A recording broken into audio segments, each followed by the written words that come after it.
తెలుసుకుందాం.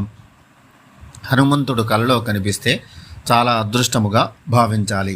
ఎంతో అదృష్టం ఉంటే గాని హనుమంతుడు కలలో సాక్షాత్కరించడం జరగదు. హనుమంతుడు కలలో కనిపిస్తే మనకున్న పీడలు, బాధలు త్వరలో తొలగిపోతాయని స్వప్నశాస్త్రం చెబుతోంది. హనుమంతుడు కలలో కనిపిడితే త్వరలో మీరు జీవితంలో కష్టాలు తొలగి సుఖశాంతులు లభిస్తాయని అర్థం.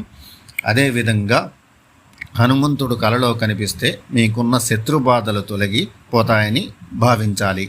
శత్రువుల బారి నుండి ఎటువంటి హాని జరగకుండా హనుమంతుడు మిమ్మల్ని కాపాడుతాడని అర్థం. శత్రునాశనము జరుగుతుంది.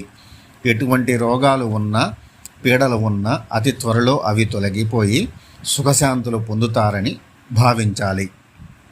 హనుమంతుడు కలలో కనిపిడితే జీవితంలో ఎదురయ్యే ప్రతి కష్టములోనూ ఆయన మిమ్మల్ని రక్షిస్తారని అర్థము. మీకు